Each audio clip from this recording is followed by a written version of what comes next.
friends, people I never knew, people I never thought about associating with. I don't know what it is. Talk to me. Check it out. 85 acres with a mansion on my land. Full jacuzzis and my neighbors can't stand the way I live is oh so fast. I got you ladies and prime time is all that. Whoa, Dion. It's not that kind of prime time. Yeah, man. It's primetime fantasy football on Next Level Radio. Well, alright. Yeah. And welcome to the premiere broadcast of Primetime Fantasy Football here on Next Level Radio.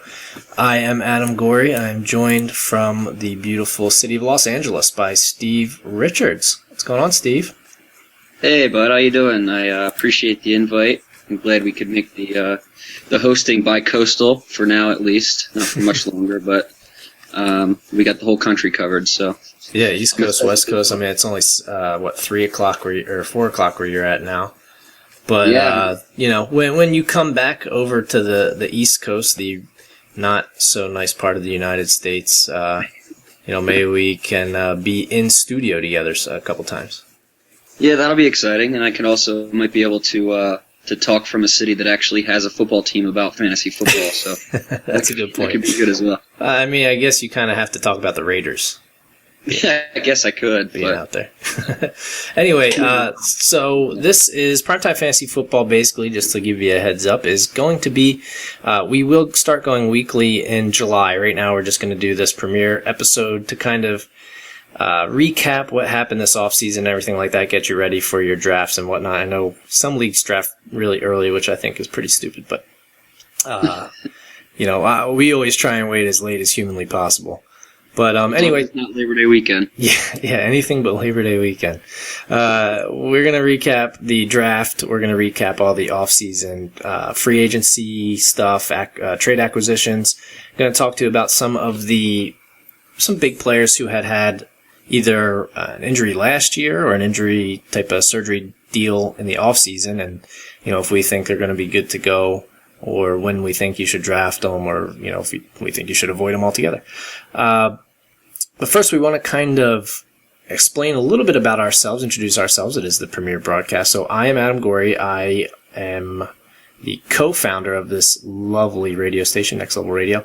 Do a show with Ben Beck every Sunday at 6 p.m. Eastern Time called the Next Level Showcast, which is a pop culture centered show, movie entertainment, stuff like that. And also we do some interviews and whatnot throughout the week. So definitely check out the website for both that show and this show, Primetime Fantasy Football. It's nextlevelradioonline.com or facebook.com/nextlevelradioonline. Twitter is at NXT Level Radio, and then we're also on iTunes and YouTube. You can just search for us. Steve, you want to give yourself a quick bio? Yeah, absolutely. My name is Steve Richards, as Adam so eloquently explained in the introduction. I am currently the COO of an internet company called Sports Networker, which is a company that helps people find jobs in sports. That doesn't necessarily have to do with fantasy football or professional athletes. It's more for people who are looking to find a job after getting a degree in sports management and things like that. You can check that out at sportsnetworker.com if you so choose. I just have a sports background. I just always enjoyed sports, all types of fantasy sports, baseball, football, basketball, even a little bit of soccer, if you can believe that. I'm just a sports fan who knows how the fantasy world works. You can follow me. I'm always talking about sports and always talking pop culture as well. Love the Next Level Showcast. So it's an honor to be on this Next Level Radio with you guys doing a show. You can catch me on Twitter at srichards31. We can discuss anything you want to discuss there, including sports, fantasy football, and a little bit of pop culture. Yeah, I guess I'll give out my personal one too. It's at Adam Next Level. And also, if you have any questions for the show, if you want your fantasy football questions answered for the next time we're on, I think we're going to go weekly in the beginning of July. So either July 2nd or July 9th. We're going to be a Wednesday show. So email us at primetime at nextlevelradioonline.com, and we'll do our best to get to all the questions that we get. So let's get... Oh, before we get right into it, like I was about to say, we're also going to do a league, for fun. It's not for a prize or anything. Fantasy football league, though. Steve and I are going to partake in it, so I know a couple of the bigger fantasy football podcasts from those mainstream TV stations and whatnot. I know one of them does a league, but they don't partake in it. We will be partaking in it. So depending on the level of interest we'll get, it'll be either a 10, 12, or if we get enough people, 16-team league. And the winner of that will automatically get into next year's league, and automatically will get the first-round pick into next year's league in the draft. So the way we're going to be doing draft... What's that? That sounds like a prize to me. That is actually kind of a prize. The way we're going to be doing that draft order is going to be determined by picking out of a hat. Good old-fashioned picking out of a hat. And we'll make sure we do that one in the same room so we have a witness. Yeah. Maybe we'll have your wife in there. She keeps you honest. I know that. Yeah, so there you go. We'll have somebody in there that'll keep us honest. Exactly. All right, well, let's get right into it. First, we're going to cover the draft for you. The draft, we're going to do the first 2 rounds. We're going to try and get through as many of the skill position people as we can. We're not going to cover Greg Robinson, who the Rams got from Auburn, because he doesn't really have any fantasy value. Other than maybe draft an offensive tackle. Yeah, maybe for Zach Stacy. So first up, I will make an honorable mention to Jadeveon Clowney just because he was the first overall pick. So, what do you think about the Texans' defense? You think that might be like a sleeper? They certainly have all sorts of talent as far as just skill positions go, and Clowney adds to it. I know they were thinking about maybe not even taking Clowney, even though he's clearly the best athlete in the draft, just because of the talent that they had across the defensive line and in the defense in general. So I would think that he's either going to take attention away from Watt, or Watt will take attention away from him, and either way, somebody on the defensive end is going to be getting some serious pressure on the quarterback. So sacks are worth points in fantasy, so there's always that, and quarterback pressure can lead to turnovers as well. So yeah, I agree. Let me check, because I don't know where, there aren't too many drafts out there, so I can't tell you what their average, draft position was. But I know, they're always pretty decent as far as fantasy defenses go. Sure. Last year, they were not that great, though. I think they were, I'm looking here, I don't even think they're in the top 25 for last year. Yeah, they're not in the top 25 last year. So they should definitely improve on that. Actually, last year, the top scoring defense was, in most, standard leagues, was Kansas City. So I think they'll definitely improve at least. So going down the list here, you got Blake Bortles for the Jags. You think he's going to have any type of relevance this season? It's hard for any Jaguars quarterback to have any fantasy relevance.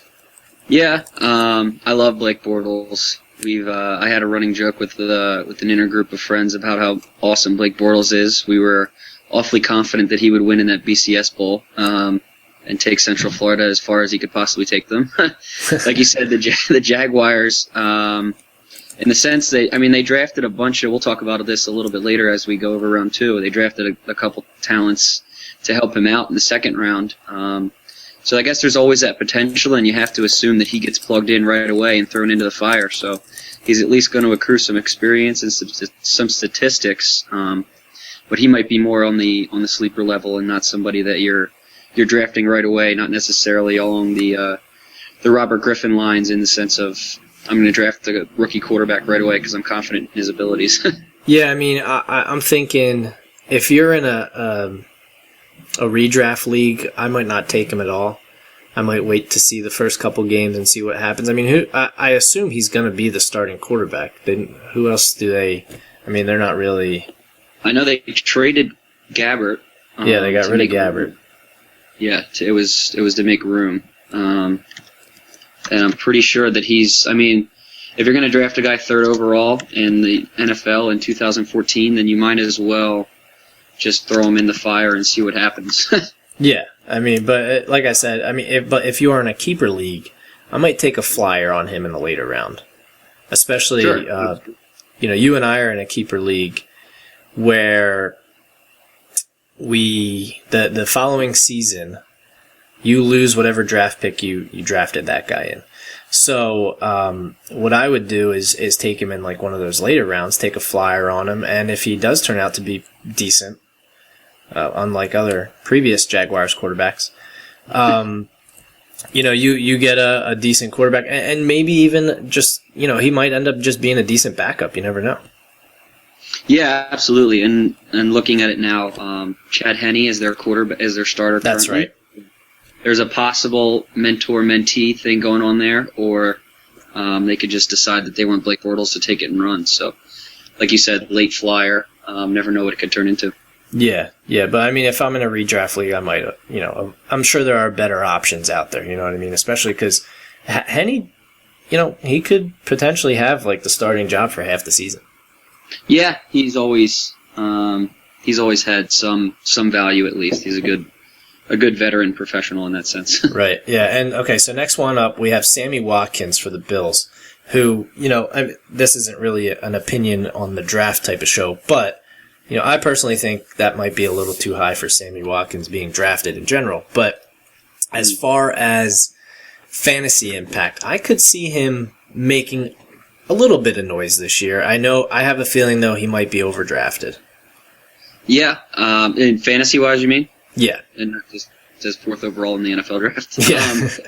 This I can't get the image of C.J. Spiller out of my head from the fact that he's fast as can be from Clemson and on the Bills. And C.J. Spiller is so inconsistent in the way that if you get one nick that negates your speed at all, you're kind of negated in total value. Yeah, I mean, look at Percy Harvin.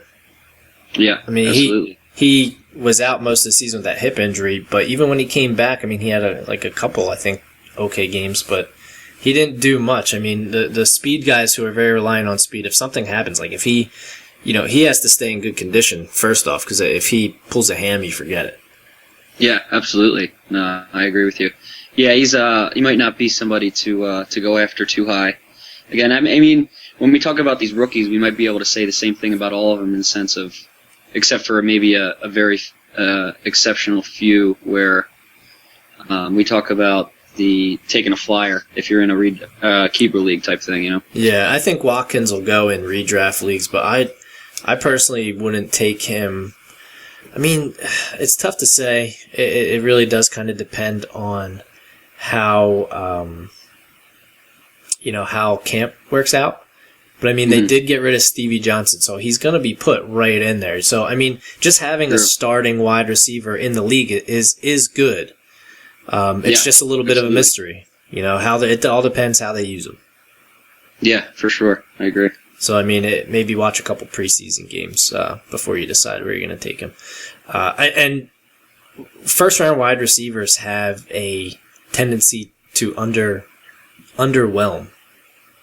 In general. Yeah, there's a lot of hype around them. But a lot of the times, unfortunately, with first-round wide receivers, it comes with a lot of ego as well. That could get in their way, being a 20-year-old kid in the league. I'd like to remind you that Darius Hayward-Bay was a first-round pick. Yeah, exactly. He was a reach, but still a first-round pick. One who I actually think will be one of the few exceptions to the first round, Mike Evans for the Buccaneers. I really like his size. Absolutely. Especially him being opposite Vincent Jackson. He's not going to get all the coverage. Exactly. He's 6'5". I mean, he's got to be a red zone target. If he's not a red zone target, they're a bunch of idiots down there in Tampa Bay. Yeah, and then they got rid of their idiot head coach in Shiano, so yeah. He seems to have his head on his shoulders a little bit. Yeah, they got a little smarter with that. Yeah, and like you said, we were just talking about if you have a starting wide receiver, then that's good. Mike Evans gets thrown right into the starting role. They don't have anybody else in line, so he's absolutely somebody to watch out for. And like you said, at 6'5", and he ran some kind of ridiculous speed at the combine. He's just one of those freak athletes that's worth taking in the top 10, which is where he went. So he's definitely somebody that's going to get some good looks and deserving of good looks. He's going to get a lot of hype. He's going to be somebody that nobody's going to forget about. Even the guys in your league that aren't necessarily big football fans, they're going to know who Mike Evans is coming out because he's going to get a lot of hype in the drafting coming up. Yeah, I mean, I think once you see preseason go, he's going to be one of those. Remember Jordan Cameron last year was getting a lot of preseason hype. Now Mike Evans probably will go a little bit higher in the draft than Cameron. Yeah, absolutely. But, and he's kind of, size-wise, he's almost like a tight end. Yeah, he is. He's actually... He's got the speed of a wide receiver. He's got that... He's only 230 pounds looking at this. Yeah. So he's got the speed, and he's a little quicker, which makes him dangerous. Yeah. Yeah, and, I mean, I'm not sure. I haven't seen him a lot in college, so I'm not sure exactly how his hands are. But from what I have seen, I mean, he's got decent hands. Yeah, they're incredible. He was the go-to for Texas A&M. It would be, when you watch a Texas A&M game, you'd watch Johnny Manziel run around for 15 seconds in the pocket and throw it straight up in the air, and Mike Evans would always be the one underneath it catching it. Yeah, and that's kind of an interesting question. Do you think, this is kind of fantasy related, do you think, who benefited more from that duo in college? Do you think it was Manziel or Evans? I'm kind of leaning Manziel. Yeah, I mean, yeah, absolutely. Because, I mean, Johnny Manziel is definitely accurate, but when you can just, like, I'm not exaggerating about some of the plays where he just chucks it straight up in the air and Mike Evans goes up and gets it. And that obviously, that makes you look good because you're the one that because the quarterback gets a lot of the credit for making the play. Yeah. But the wide receiver goes up and gets it. That'll help out your highlight reel for sure. Yeah, I agree. So moving on to someone who's actually a tight end, Eric Ebron. Is it Ebron or Ebron? Ebron. Ebron. Okay, that's what I thought. It should be Ebron. Yeah. This guy is a freak. So now I know the Lions have. I'm trying to remember who the hell their other tight end was that they had. They don't have Pettigrew anymore, right? They do still have Pettigrew. Okay. But I would expect Ebron to take over that role in short order. Just because he's a big old guy, and he ran the fastest time amongst tight ends at the combine. So I mean, he ran like a 4.6, and I'm pretty sure I remember Mayock saying people want to compare him to Vernon Davis, and he's not as quick as Vernon Davis, but he's a better athlete than Vernon Davis. He's a big guy too. He's 250. Yeah, exactly. If you're going to tell me that somebody is going to play tight end and be a better athlete than Vernon Davis, you're going to pique my interest. Yeah. Yeah, I mean, he could be, this year's Jordan Cameron. I mean, I don't see him. I see him in drafts being forgotten by a lot of people. Sure. You know what I mean? End, yeah. And possibly slipping into those later rounds.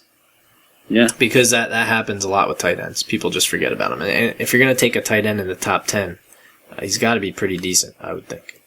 Exactly. Yeah, that's 100% true. Now, I agree. Switching it up to the NFC East, you got the Giants who took Odell Beckham at 12th overall, 5'11", 198, so kind of a small guy. Yeah, a slot guy, I would think. I'm not even 100% sure where he currently fits in their scheme, in their depth chart. Well, yeah, I mean, they got rid of Nix. Yeah. Cruz is their slot guy. Yeah, that's true. They're going to have to put him on the outside. I don't know if I like a guy with that size on the outside. Yeah, I mean, maybe they'll switch him in and out. I don't know. Yeah, he's one that I think I would pass on in the draft. Yeah. Yeah, I wouldn't be 100% interested in. I don't know that anybody else is going to be interested either. You might be able to get him on free agency if he blows up 1 week or something. Yeah, and another guy that I probably would pass on in the draft, even with Drew Brees throwing it to him, would be Brandon Cooks taking 20th from the Saints. 5'10", 189, even smaller than Odell. And just Drew Brees spreads it around. I mean, if it's not Jimmy Graham, you don't know who it's going to. That's 100% true. I mean, that's always true. Even with established receivers like Colston and Meacham and them. Like even Colston's been splitting catches, and he used to be a juggernaut, but now Drew Brees just likes to throw it around to 8 different guys, and everybody gets a chance. Here's a little reminiscing for you. Do you remember when Colston first came into the league, because I'll never forget this because he was on my team because I picked him up. He was actually listed as a wide receiver and tight end. Yep. Yeah, that was a nice little cheat code. I think I had him too. He was my tight end. I was like, oh my God, I just hit the freaking lottery. Yeah, exactly. And that's who he used to be. I guess he used to be like Jimmy Graham. They might as well list Jimmy Graham as a wide receiver tight end too. Yeah, exactly. But yeah, like I said, I mean, he's going to get like Lance Moore numbers. You know what I mean? He's going to have a few really good games, but he's going to have a few busts. You know, he's going to have a few where he get one catch for 12 yards or something like that. Yeah, like Lance Moore. He isn't even on the team anymore. So yeah, and next up we have the talk of the town, Johnny Manziel on the Browns. What do you think? Yeah, he'll make the impact. He's going to start. He beat out Brian Hoyer, and he's the starter. He's going to start at some point, even if it's not the first couple games. You know he's going to get playing time. He's another one that I feel like, though, people are going to reach on.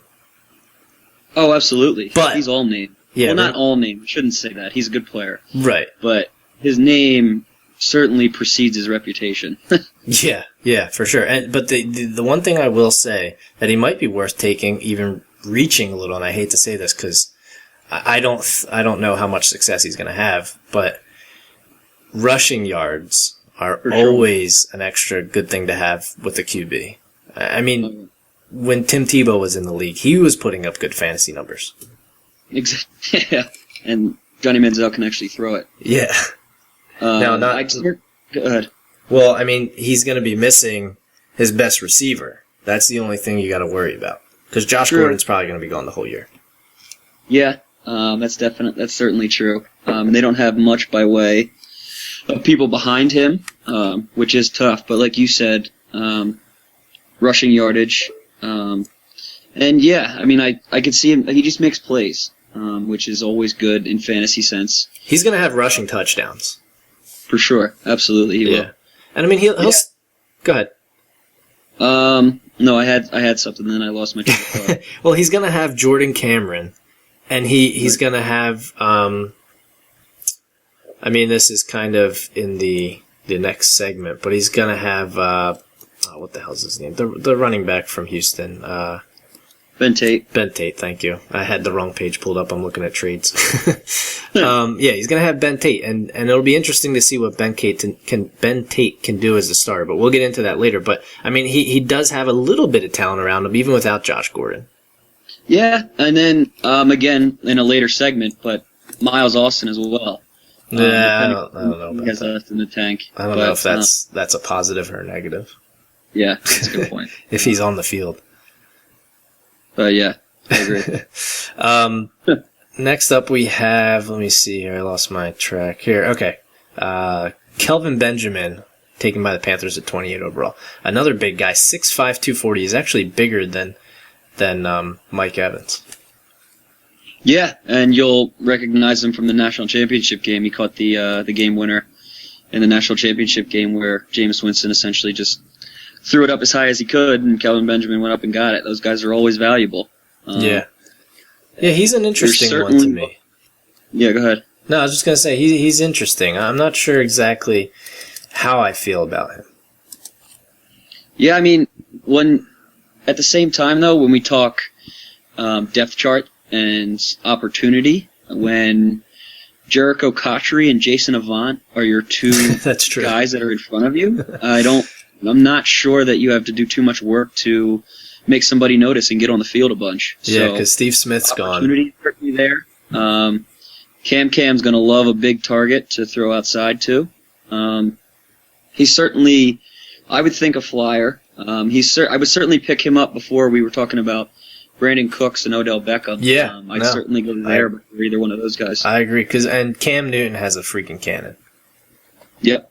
He sure does. Yeah, and again, we'll get into this later because he did have an off-season surgery, but he has played 16 games all 3 seasons. So, I mean, he's most likely going to have Cam Newton throwing it to him all year.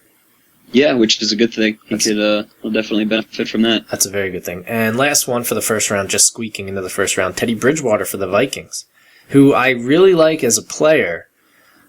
The Vikings, though, I don't really like as a team. Yeah, that's fair. Especially they had a coaching change, which we keep talking about things we're going to talk about later, but they Maybe we should have did this they went last. with a coaching change, who's going to be a little bit more defensive / running minded, and I think Minnesota has a running back. I can't quite pinpoint what his name is at this moment. I think it's all day. Oh yeah, Peterson. So yeah. Plus, they have Matt Castle in place. He knows the system. He's been there. So I'm not sure that this is Teddy Bridgewater's year, really. Yeah, I kind of agree. I think, and this might actually even be the smart thing for them to do, but I kind of think that he might sit out the majority of the year. Yeah, exactly. Give him a little bit of learning. And that's not a bad thing. But as far as fantasy impact this year, I'd say probably not too much. Yeah, for sure. I'd go with a pass on that one. Yeah, he's not even a leg guy. Like, he doesn't do a lot of running. Yeah, exactly. And as far as wide receivers go, I mean, Cordarrelle Patterson is good, but that's really all he's got. Greg Jennings is old. Yeah. Who else? Jarius Wright. I'm looking at their roster now. It's not that great. Yeah, for sure. Did they add Jerome Simpson, right? Or no, they had him last year. Yeah, I think he was like a mid-season type of guy. Yeah, he was hurt. He's mostly known for his backflip, right? Yeah, exactly.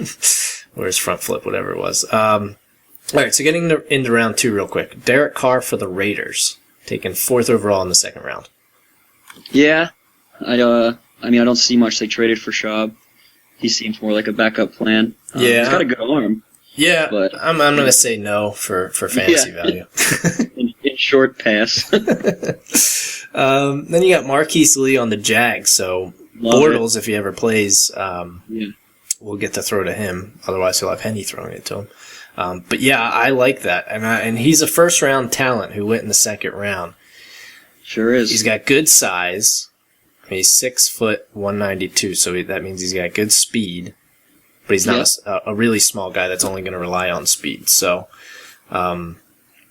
he's got the talent. He had Heisman hype as the beginning of the year, which I guess is completely different talent-wise. But, I mean, people are still talking about him as one of the best players in college football. He kind of pulled a teammate, Matt Barkley, in the sense that he came out a year too late. I feel like if he came out a year earlier, he might have been a top 10 talent, or a top 10 pick. So, like you said, first-round talent drafted in the 2nd round. So yeah, and we do have a message board on the Mixler page. If you're listening, you can leave comments. We'll try and get to ones that we can. It's kind of tough running through them all. But I saw one in here about Blackman, Justin Blackman. He's probably not playing this year, so I mean he doesn't even have to worry about Justin Blackman taking any reps or anything like that. Yeah, he's a problem guy anyway. Yeah, he wouldn't be too much of an issue. He's a Josh Gordon. Because I mean, both of them got suspended last year. Gordon played more last year because Blackman got suspended again before the season ended. But all right, so moving on to 10th in the 2nd round was Jordan Matthews with the Eagles. I know. Another good-sized guy, 6'3", 212. But they're saying they're going to be playing him in the slot. Yeah, I think that Chip Kelly just likes to say things to make people think. It's possible. And then he just goes. But, I mean, this guy, when you lead granted the SEC is a running / defense league, historically. Right. But when you lead a conference all time in receiving, I'm going to be okay with having you on my team. I thought this was quite a good pick, and I'm excited to see what he can actually do because he's a freak athlete.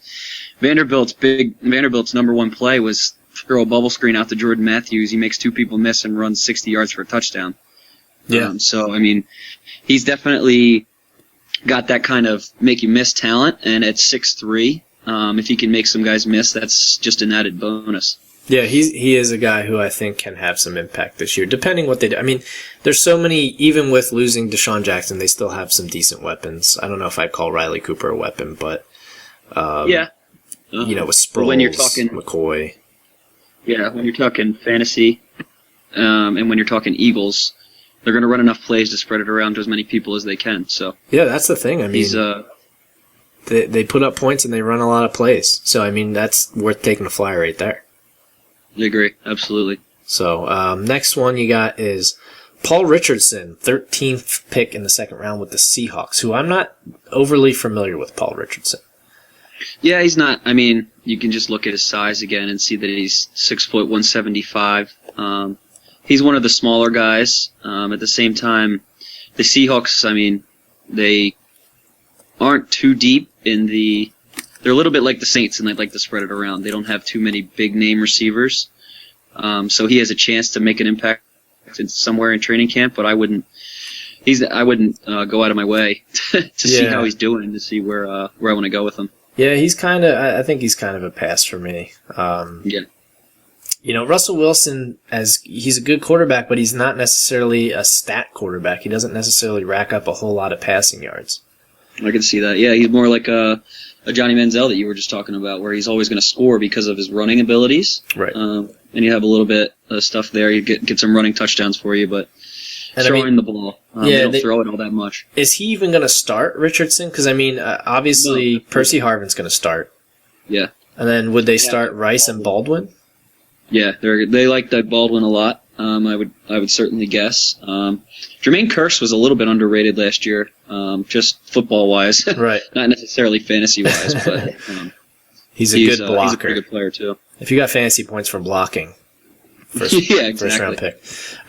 So safe to say, kind of a pass for Paul Richardson for both of us. Yeah, for sure. Jace Amaro with the Jets was taken. He's a tight end, 17th in the second round. Yeah. I don't know much about him either. He's a Texas Tech guy. Yeah. He's just a big guy, a big old tight end guy. He's not necessarily somebody that, again, I would look for. Yeah. You don't really need to be, in the sense that you don't need to be looking at second tight ends on teams, because you only need one tight end for your fantasy team. Right. And right now, I'm not sure that he has the job, so he's not really somebody to look out for. Tight ends are few and far between, rookie tight ends that I would end up drafting at all. Yeah, for sure. Speaking of which, with your next name. Troy Nicholas with the Cardinals, the big dude out of Notre Dame. 6'6", 270. Yeah, big guy. That's a big target. I don't know where you were, like you were mentioning. Don't know too much about him. Mm-hmm. But if you're going to tell me that a tight end 6'6", 270, I immediately think blocking tight end. Yeah. So, I mean, if he has good hands and things like that, he's certainly a red zone threat at 6'6", 270. But I'm not 100% sure where he's at. Yeah, he's a guy that I would pass on in all leagues. Yeah, for sure. Yeah. All right, so we'll try and run through these next ones pretty quick because it's already halfway through the show. Devontae Adams with the Packers. You think he can have any fantasy impact? I'm leaning towards no. Yeah. Just because I feel like Aaron Rodgers but likes guys that are familiar with the system a little bit more. So, absolutely. Maybe in a couple years, but this year I think he's a pass for me. I mean, maybe you take a late round flyer on him if you're in a keeper league, like last round. Especially if you're in a league where you lose the pick that you keep him in. So, I mean, if you take him in the 15th round, it's basically a free pick. Yeah, sure, absolutely. Yeah, that's been a bit of a common theme through here where we've talked about flyers as well at the end of rounds. That's kind of where we're at in this territory. We might even, like you said, for the sake of time, we might just maybe pick one or two guys.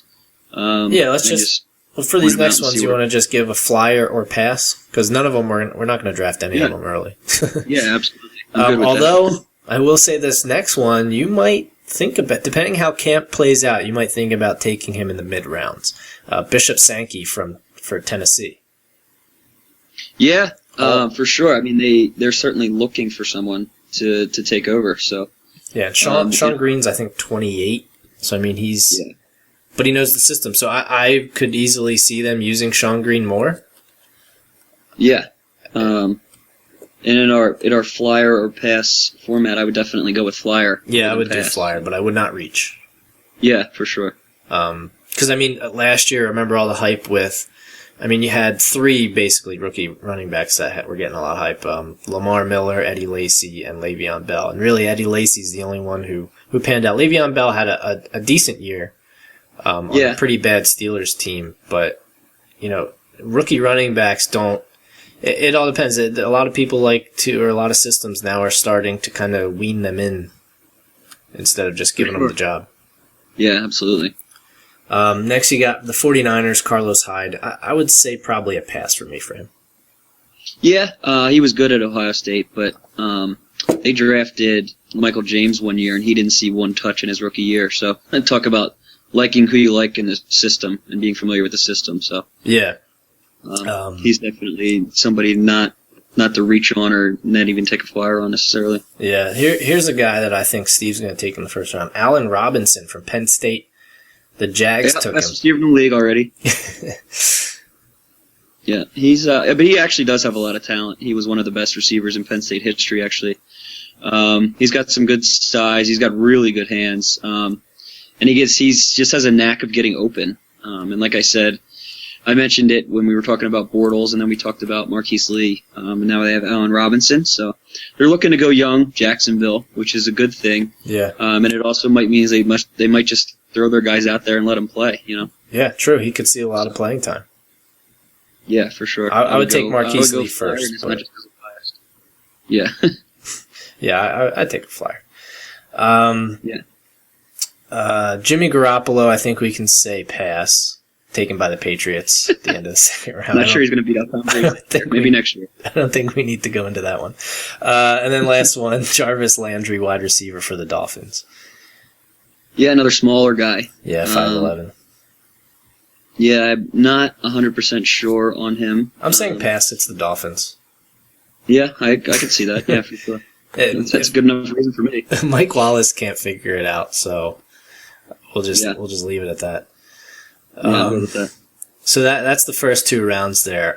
Let's go right into the off-season acquisitions. So free agents, trades, stuff like that. Let's bust through trades quick because there's not too many of them that I see on here.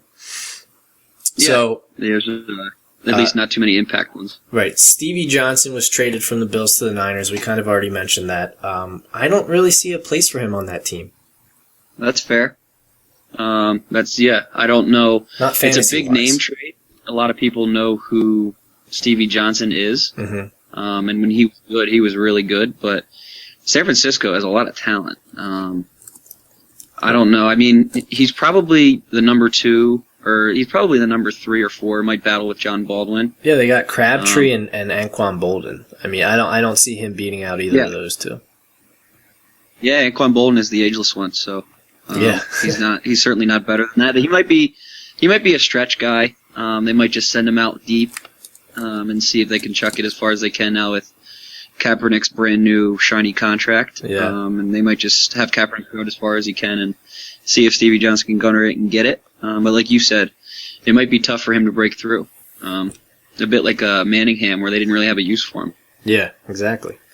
Next, you got Terrell Pryor going to the Seahawks.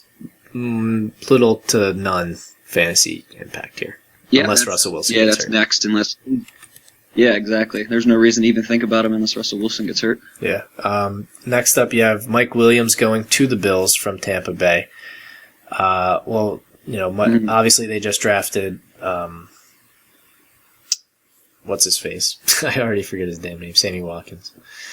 But other than that, maybe a little value late rounds. Mike Williams is often forgotten, and he does put up decent games once in a while. I wouldn't plan on him being a 2 or even 3 wide receiver, maybe a 4 or 5. Mm-hmm. Absolutely. I mean, for the Bills, he's a number 2 wide receiver, which for you, if you get him as a number 4 or 5, wouldn't be a bad option, just because you're probably only going to be using him when somebody has a bye week. So at least when somebody else has a bye week, you know that your backup wide receiver is going to be playing and seeing the ball at least. So, I mean, that's not it's not the worst scenario, but it's not. I'd rather have him over Miles Austin. What's that? I'd rather have him over Miles Austin. Oh, for sure. Absolutely. I'm not I mentioned Miles Austin, and then I almost wanted to immediately redact my statement in the sense that I'm not even sure he's going to play again this year. So yeah. The next one, huge fantasy impact. Jeremy Zuta going to the Oh, Ravens yeah, from the sure. Bucks guard center. Opens up the holes for whatever suspended running back is running in Baltimore. Next, you have Matt Schaub going to the Raiders, which we had mentioned earlier. He had such a rough year last year. I got to think he bounces back a little. Sure. But I mean, it could get worse. Yeah. I guess he could get worse. definitely not a QB1. Yeah. Maybe a decent bye week quarterback depending on matchups. But he's going to be a guy that's going to be available. Nobody's going to draft him, most likely, I wouldn't think. I would agree. If you're in a league where people are drafting Matt Schaub, I would like to be in your league with you. Sure, absolutely. Sign me up. Yeah, he doesn't really have any weapons. Oakland's always had that problem. They added somebody. They added James Jones, who immediately becomes their number one receiver. I don't know that he has too much of a capability of being a number one receiver, but you never know. Yeah, we'll see. But yeah, I would pass on Schaub, and he's going to be available. Take a look a couple weeks before your quarterback has a bye, see who he's playing, and maybe pick him up. Yeah, for sure. I mean, he had a lot of throwing yards when he was in Houston. Yeah, and he might depend on his matchup. Depending on where your quarterback has a bye, you can match up and see who he's playing in that week. Yeah, exactly. Next one, we have Darren Sproles going to the Eagles from New Orleans, and this is an interesting one because he's 30 years old, and you know the whole thing with 30-year-old running backs. Yeah, but he's in a Chip Kelly offense. Exactly. He's that much running back is he really going to play? They're running back in the sense of turning around and hand it off to him. You already have one of the best running backs in the league in LaShawn McCoy. I see him more of as a scat back, somebody who they swing it out wide to and set up some nice blocking for. He might not even get that many touches, which isn't good for fantasy, but I would think that the impact that he makes with those touches is going to be big. I think that he's definitely worth having. Yeah, and I like the fit. That's all. Yeah, and if it's a PPR league, he's always PPR. Absolutely. He's always good for PPR. He's going to get some catches, especially in a Chip Kelly offense. And he might get even more now. We've already mentioned the Eagles a little bit with how many plays they run. So yeah, and remember, shovel passes count as passes. Yeah, perfect. I would really love to see them use both of them in the backfield. Yeah, I'd certainly think that's not out of the question. I'm sure Chip Kelly's brain is turning somehow and getting them both involved in there and sending them both out on passing routes. And Bryce Brown's gone. Yeah, absolutely. Oh no, Sproles is in line. There's no playing time issues. He will get plenty of playing time. It's just you see how many touches he will get and what the impact will be on those touches. Like you said, the age, but he hasn't really proven that the age has been a factor yet. So I'm going to trust him until he proves otherwise. Yeah, look at Anquan Bolden. We just mentioned him. He's 33 years old. So last year he was 32 and he put up good numbers. Yeah, absolutely. Speaking of the 49ers, look at that segue. Blaine Gabbert went to San Francisco, 0 fantasy impact. Even if Colin Kaepernick trips over his huge pile of money and twists an ankle. Yeah, even then, you just don't trust Gabbert to make any impact, even if he's a starter. So. Yeah, anywhere. I mean, he could be. I don't think I would take him in a backyard football game. It depends on what other options you're going to give me at quarterback. I would take I know you a couple. before him. Yeah, I know a couple guys that can sling it better than Blaine Gabbert, probably. So I wouldn't. Yeah, you might be right. All right, well, let's move on to free agency. And I lost my free agency tracker, but let me just pull it up real quick. I know we'll start off with the one I know off the top of my head. Deshaun Jackson going to Washington. Sure, absolutely. No better place to start. I could see it. I don't know. I'm skeptical of Deshaun Jackson, but it's because I'm skeptical of Robert Griffin. He's in a bit of a show me year where it's a lot of people just like the person that he is and like his personality, which is all fine and dandy, but it doesn't really translate into fantasy points. It doesn't translate into winning. And I understand that he was off an ACL, LCL injury, but at the same time, I just not sure how much I trust Robert Griffin, and as an extension, I'm not sure how much I trust Deshaun Jackson moving. And he's one of those receivers that we talked about as well that could have some egotistical issues going on, and have some off-the-field issues. It certainly came up in his release from the Eagles. So Yeah, and he wasn't even technically a free agent. They just dropped him, and then he became a free agent. He wasn't one going into the year. yeah, exactly. He just got straight up cut. But yeah, I mean, he's got Pierre Garçon to take away some of the attention. So I mean, I say his value does go down coming off of his pretty much best season with the Chip Kelly offense. It does go down. But I think last year he was going in. I think you took him in our league in the 5th or 6th round. Yeah, I took him in the 5th. And you got mocked a little bit for that. Yeah, he certainly would be kept right now if it wasn't for the city change. Yeah, because he was perfect in the system. But like I said, I don't trust him all that much with the new quarterback and with the system that doesn't run 135 plays a game. So yeah, okay. So we'll stick to wide receiver since we start with that. Steve Smith going to the Ravens. I actually kind of like that move. I love it. A little bit. Yeah, I love it. Steve Smith is an impact player. It's just the way it is. And he will be until the day he dies. Because I think he might die before he retires from football. I was going to say he's an ageless wonder. He's 34 years old. You'd never know it. Exactly. He's always making an impact. Bottom line. As long as you throw him the ball. 89 bottom line. Yeah. And, I mean, it's not like Flacco has a shortage of arm strength. Steve Smith can run forever, and Joe Flacco won't overthrow him. He's an impact player. He's an impact player in the slot. He's an impact player short. He's an impact player deep. I mean, I don't think that this affects his fantasy value at all. No, I think if anything, it actually makes it a little better. Sure, absolutely.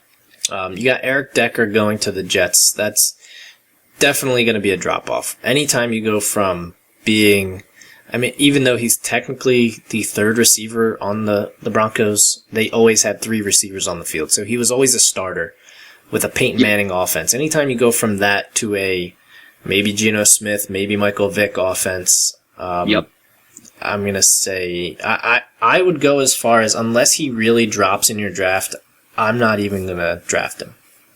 Well, that's an interesting. I mean, so you're way low on him. That's. Yeah. I mean, I don't know if I'm that low. I guess that's right. I mean, you don't have to agree. Yeah, no. I mean, I like to think I'm right a lot, but. But the fact of the matter is, I am agreeing. You go from Peyton Manning, who throws you open when you're not, to Geno Smith / Michael Vick, who are probably going to throw you not open when you are. So yeah. I mean, it's completely the opposite and not the ideal situation. He'll have more catches from balls being fumbled into the air than he will from. Yeah, that's fair. From normal catches. You got James Jones going from Green Bay to Oakland. That same thing, kind of. I mean, his value I don't think was that high off the bat. And then leaving Aaron Rodgers and going to Matt Schaub or whoever, it's never going to help your value. Yeah. I mean, he's the number one. Yeah. But I don't know how much of an impact number one in that offense is. But it doesn't hurt to have a number one receiver. So he's certainly worth drafting. Right. But I don't know. But not early. Yeah, exactly. Yeah, his value does drop a little bit. Golden Tate went from Seattle to Detroit. I actually think this helps his value. For sure. Detroit throws it an awful lot. Yeah. And they changed coaches, but they also promoted a wide receivers or a quarterbacks coach to an offensive coordinator. So I would certainly think that they're still gonna chuck it. Well, anytime you have Megatron, you're gonna chuck it, I would think. Yeah, for sure. Absolutely. And then anytime you have Megatron on your opposite side, you're going to benefit from it. So, yeah, I agree. Yeah. Hakeem Nicks going from the Giants to the Colts on a 1-year deal. Hakeem Nicks is who Hakeem Nicks is, I guess. Can I ask you how old you think he is? How old I think Hakeem Nicks is? Yeah. I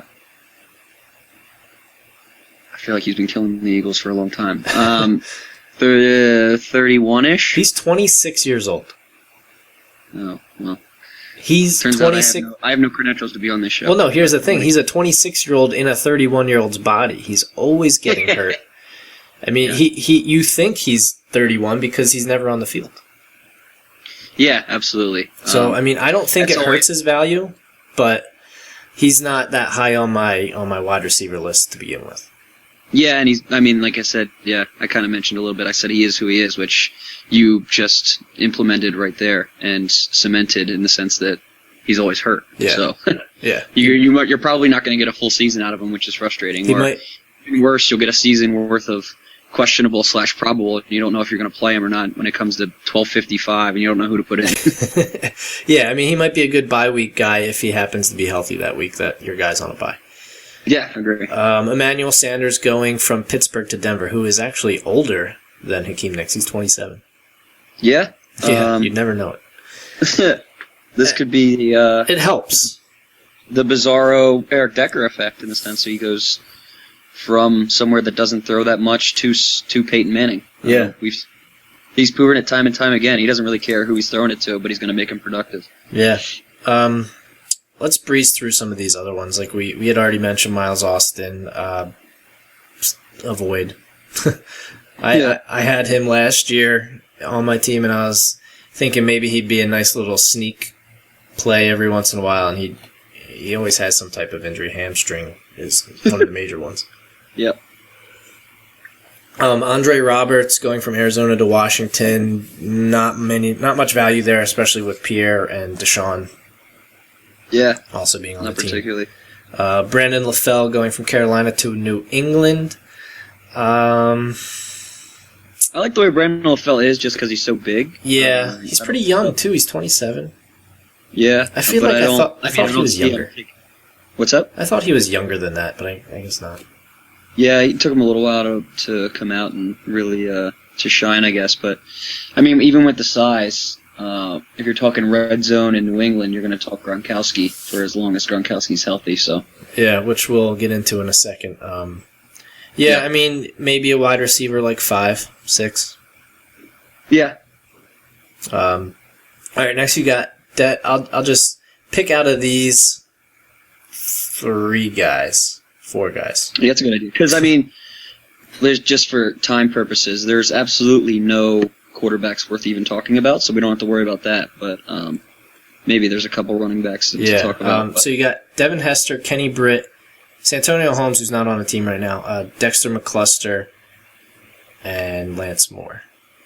Lance Moore going to Pittsburgh, McCluster going to Tennessee, which is interesting because he's listed as a wide receiver, but he's also done running back stuff. And they don't really have a running back. Very well turn right into the running back, yeah. Yeah, so PPR leagues, I'd actually think about him. Kenny Britt never panned out for Tennessee, and I don't think he's going to pan out in St. Louis. And then Devin Hester's 31 years old, so I'd probably say no with him too. Yeah, you just had a trouble even making any impact at all with the moved up kickoffs and things like that. He's fun to watch, but yeah, he's tough to get the ball to. So moving on to running backs, Chris Johnson went from Tennessee to New York. I don't know. I don't. He's their number one. I assume he's going to be their number one. Yeah, I would think. I would say it does help his value. Oh, for sure. I would think for sure. Yeah, I don't think he's maybe a 4th or 5th rounder. Yeah, I mean, I had Chris Johnson 1 year. It's just so frustrating because he'll have that way he works is he'll have 5 carries in a row and he'll go 2 yard, 2 yard, negative 2 yard, 85 yards for a touchdown. Yeah. So I mean that's just the way he works. So he's really hit or miss. So I mean that just. If you're willing to live with that, then you draft Chris Johnson. If you've already had Chris Johnson before in a league, you probably won't be drafting him again. Yeah, that's the truth. Noshawn Moreno going from Denver to Miami. Yeah, I'm not excited about that. Yeah, he should have stayed in Denver. Yeah. I would avoid him actually. Yeah, I think he's going to be overdrafted. A lot of people probably won't because of who he was last year, but. I'm calling product of the system on this one. I agree. I actually agree with you on that. MJD, 1 year shy of the age of 30, going from Jacksonville to Oakland. Darren McFadden is still in Oakland, so I would probably avoid him as well. But the thing I will say is Darren McFadden's going to get hurt at some point, so there will be a time when MJD is probably the only... I mean, he's had a little bit of health issue too recently, but... not as much as Darren McFadden. Yeah, maybe because he won't be the primary guy, so maybe rested. He'll be somebody who gets some touches and is fresh and makes an impact. I think he's one of the better handcuff options for sure around the league. If you take McFadden, I'd take MJD. Absolutely, I would. Donald Brown going from the Colts to San Diego. I would say this hurts. It doesn't really do anything to him, actually, because now the Colts have the hell is his name that they traded for from the Browns? I'm drawing a... Trent Richardson. Yes, thank you. Brain fart. They have him, so it doesn't really matter, and San Diego has Ryan Matthews, so, I mean, he's kind of another maybe handcuff. Yeah, Matthews is a little bit more injury. I guess Trent Richardson's pretty injury prone himself, but Donald Brown he'll have his games, but for an entire season, he's not really somebody you can ride and count on. Yeah, Matthews is the same kind of as McFadden. He will get hurt at some point. So I mean, it all depends what Brown does with that opportunity. But it's for some reason they really liked Matthews last year in San Diego, so that kind of scares me a little bit. Yeah, well, it won me a championship, so I enjoyed it. We briefly touched on Ben Tate going from Houston to Cleveland. I actually like this, depending where you start seeing him go. I'm not going to reach too early on him, but he's going to be a starting running back. He will at some point at least have Johnny Manziel behind him, and if they start running like a spread option type of thing or a read option, he's going to get some yards. Yeah, that's an interesting thought. I hadn't even thought of that with like the spread option, read option type thing. It's not like Houston was that powerhouse of a run. I mean, Arian Foster's very good, and Houston's had good running backs in the past, but I think Ben Tate is pretty legit, and he's only 26. Yeah, I would agree. The age, it wouldn't be an issue for me at all. I had Ben Tate last year.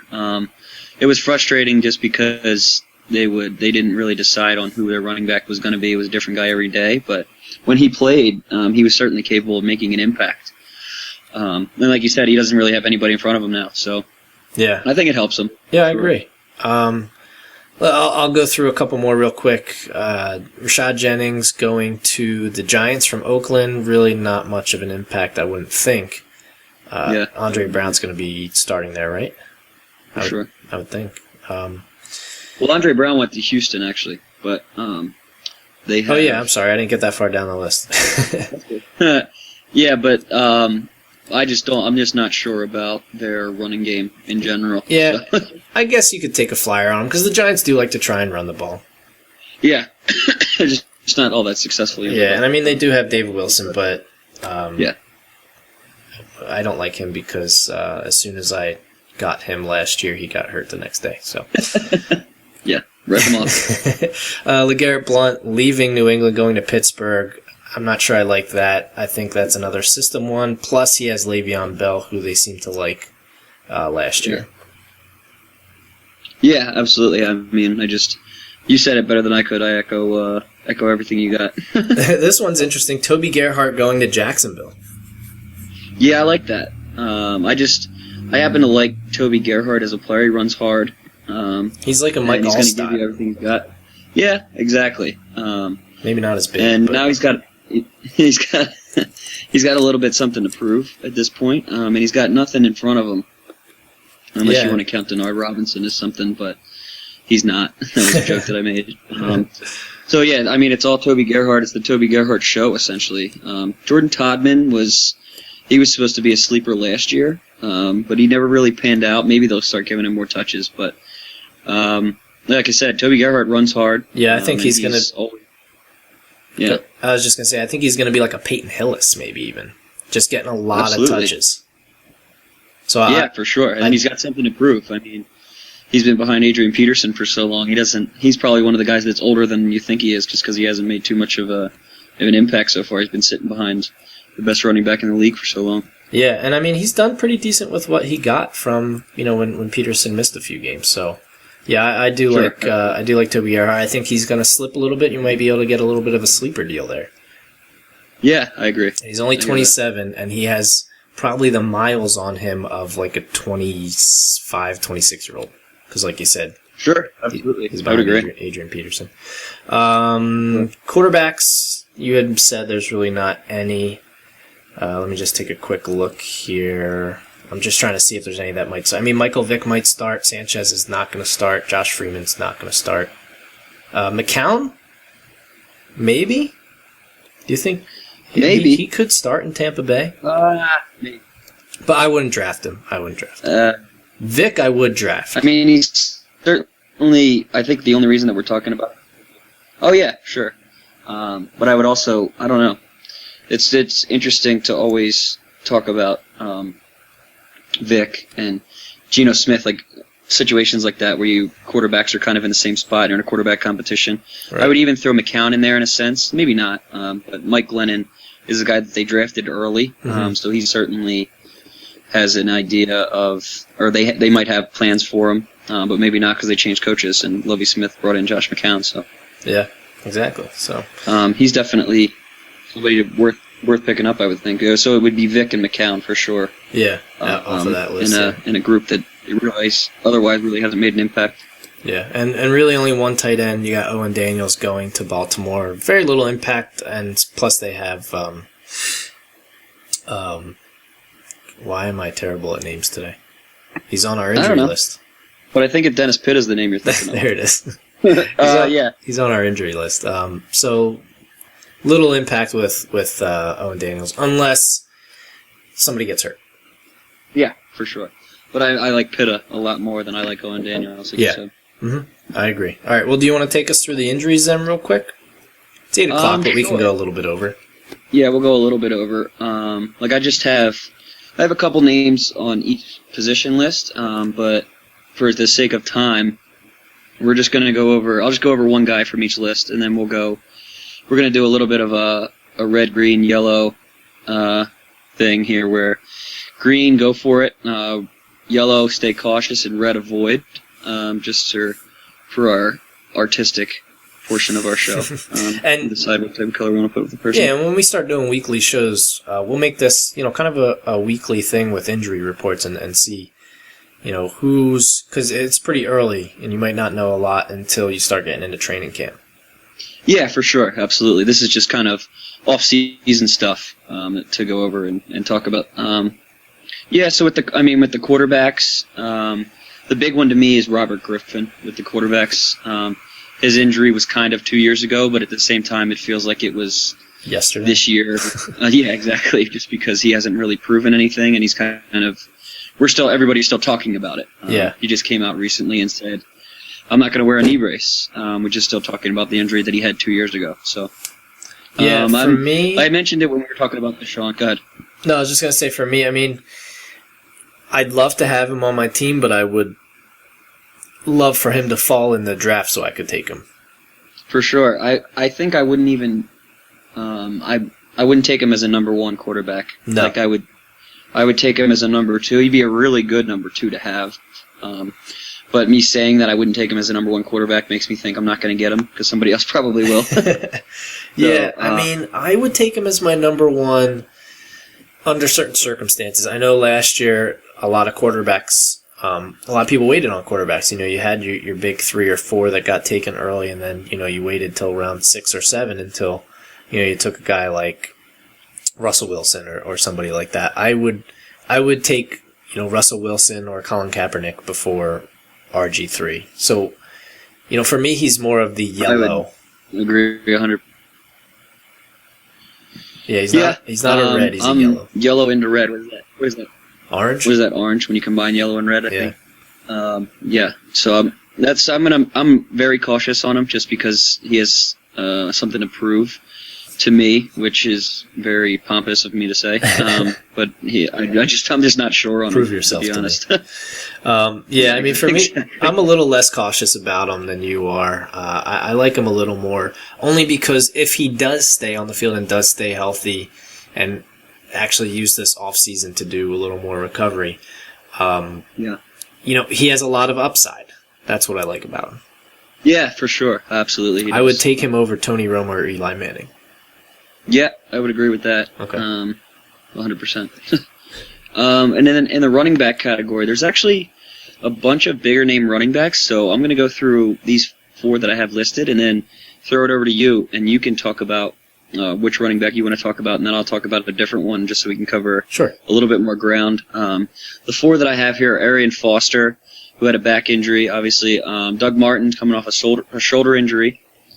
Peterson is coming off a groin injury where he's had surgery in 3 straight off seasons now, so there's maybe a little bit of concern there. And then Spiller, we talked about a little bit, who's a burner but has an ankle injury, and it's kind of negated his speed last year. So Right. go ahead and pick one out and give your.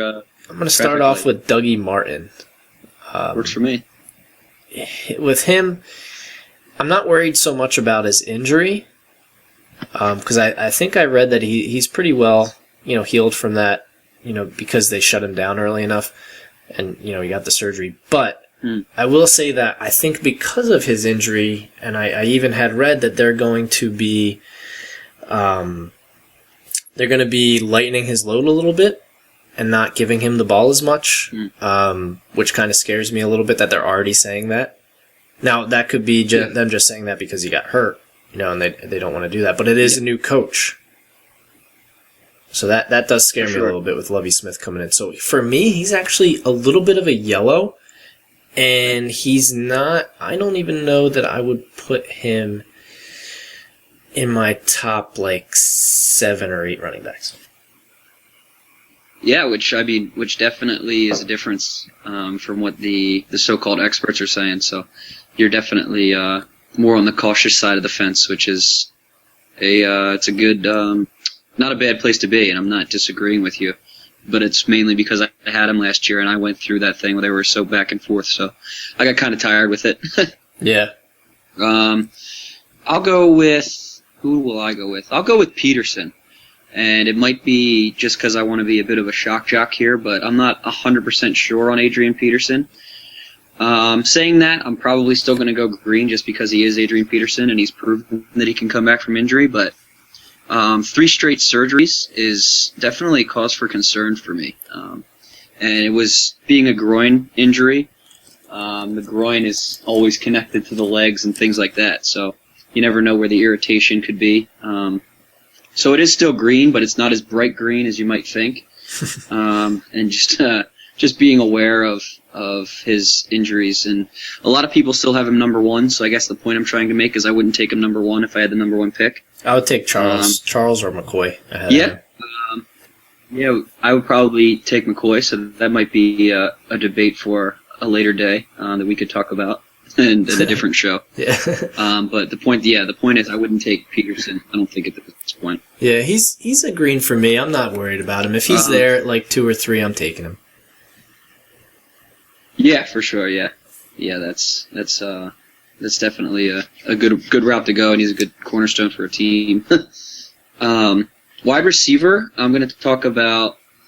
I'm going to go with Wes Welker because he's a slot guy who has had a couple concussions. So he's a slot guy that's going to continue to run into the slot and get hit. So that honestly concerns me. People have been saying that he's good to go and he's been perfectly fine running around and things like that. But at the same time, in my opinion, guys that have had concussions before are more susceptible to having more concussions. Yeah.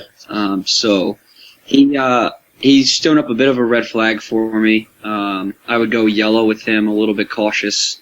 I probably wouldn't take him as high as he's projected or as high as he's currently being drafted in all the mocks and stuff like that. Yeah, I agree. I think he's going to be a little overvalued this year. He did start to fall off a little bit at the end of last year. I'm going to pick Reggie Wayne because I really want to. I want to do red for somebody. So Reggie Wayne is a red. Yeah. Okay. He's a guy coming off an ACL tear. He's a 35-year-old guy coming off an ACL tear. So that really tells me all I need to know. Yeah, that's fair. He's a little bit of a super healer, not necessarily at the level that Adrian Peterson is, but he has proven that he can bounce back from injury. I can see where you're coming from in the red. I might go yellow. I certainly wouldn't go green for sure. I'd go. We talked about the mixing and matching the old orange with Robert Griffin. I might go orange with Reggie Wayne as well. Just because I know he can be productive and I've seen him be productive. But an ACL is definitely a scary injury to come back from, especially as a 35-year-old man. So Yeah, always tough. Unless you're Adrian Yeah. Peterson and you're just a freak of nature. Exactly. And then with tight end, we might as well change the position name from tight end to Gronkowski in the fuck injuries. So Gronkowski. I think that I would. This is a tough one for me. I set up this whole segment, and now I'm putting myself into a corner because I'm not sure where to go. But I would go. I think I would still go green with Gronkowski. I would get a really good backup though, because he's kind of proven that he is susceptible to injury for sure. So I would have a very high quality backup, but I'm not shying away from Gronkowski just because I know what Gronkowski can do. All right, Gronkowski for me would be a green if he was not on my team last year and I had to sit there and watch him on my bench for half the year. So for me, he's a yellow because his upside is obviously fantastic.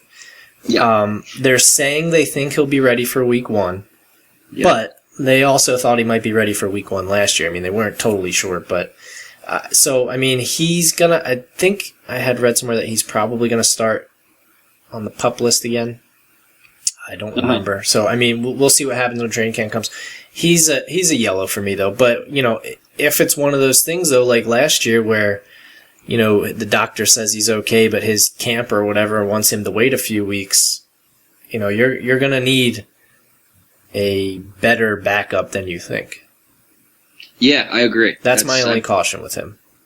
Yeah, absolutely. I think we're on common ground there, where you just get a quality backup, which is at the same time that's not an ideal draft strategy where you're picking up 2 tight ends early because you're gonna go early to get Gronkowski, and then if you want to get a quality backup, you might have to go early again. But yeah, and if you do get a backup, you need to make sure their bye week is after probably, I would say, week 6, just in case he's not back yet. Sure, absolutely. Because it was an ACL and was it MCL or LCL? I forget. I'm not 100% sure what it was. It was some kind of CL leg injury thing. So. Yeah, there were 2 CLs that were torn. That's never good. I'll ask my wife. She's a nurse. She can probably explain to me the difference. Yeah. Cool. Is that it then for tight that's ends? what we got for. Yeah. Okay. Yeah. I mean, that's Gronkowski's really. We had Pitto was in there, but we kind of talked about Pitto when we were talking about Owen Daniels. So yeah, he's on the road back. Okay. Jordan Reed is a bit in the same category as Wes Welker in the concussion realm. He's a special talent, multiple. though. I actually like him. Yeah, I like him a lot. But like I said, with Welker, my concern is one concussion could mean, or multiple concussions in his case could mean you're more susceptible to more concussions. So yeah, no, you're totally right. I would be worried, but he's definitely a good talent. All right, cool. Well, that is it for this show. We're going to come back probably at the beginning of July, like I said, either the first or second Wednesday in July, and then we'll start talking about ranks. We'll start getting into ranks. This was kind of just a catch you up on everything that happened in the offseason, and even catch ourselves up, because some of the stuff when I was reading I had forgot about because it happened so long ago. Yeah, absolutely. It's fun to the MJD to Oakland. It was Oakland, right? Where the MJD. Yeah. That caught me off guard, and even hearing it again, you say it today, it caught me off guard. So. Yeah, so we will we'll come back, like I said, in a few weeks. We'll talk about rankings, and then we're gonna do a thing where we're gonna do a segment called Over Under, which is that each week we're gonna pick a different position. We're gonna take a look at what they did last year, you know, barring injury, and let you know if we think they're going to do better or worse than that this year. And then we'll also get into like draft strategies and stuff like that. Once it gets a little closer, we still got a while before camp even starts. So follow Steve on Twitter. Steve, what's your Twitter again? It's srichards31. Okay, and then I'm at Adam Next Level, and then of course you can follow the station at NXT Level Radio. Check us out, nextlevelradioonline.com, facebook.com/Next Level Radio. Subscribe to us on iTunes and YouTube. This way you can listen to all the shows that we have, Next Level Showcast, Primetime Fantasy Football, and whatnot, and all our interviews that we do with these special celebrity guests. You definitely want to check those out. Other than that, I think that's it. Let us know if you're interested, by the way, in the Fantasy Football League. Email us primetime at primetime at nextlevelradioonline.com. Give us your name, and then if you're interested, and let us know. And then we'll go from there. We'll see how much interest we get. And then, obviously, if you have any questions you want us to answer on the next show or the next couple shows, email us primetime at nextlevelradioonline.com, and we'll do our best to answer all those questions that you guys have. Other than that, Steve, you got anything else?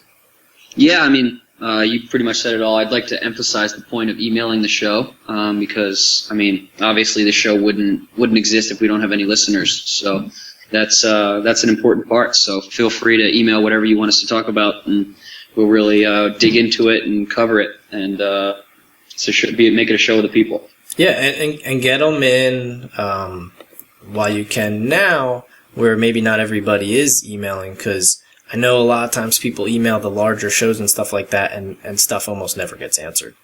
So we'll try and answer pretty much every email we get, as long as we're not flooded. I don't think we will be in this first week, maybe halfway through the season, but definitely email us primetime at nextlevelradioonline.com. Absolutely, love it. All right. I appreciate you inviting me on, and I look forward to the season and talking about it more. So it'll be exciting. Definitely. All right. Well, like I said, check us out, nextlevelradioonline.com. And keep an eye on the Facebook and Twitter for when we're going to be coming back, like I said, July 2nd or July 9th. But that's it. Take it easy, and good luck with, if you're drafting before July 2nd, you need to join a new league. But good luck if you do. And like I said, just email us. That's it. Awesome. All right. Take it easy, guys. Have a good one, guys. My friends, people I never knew, people I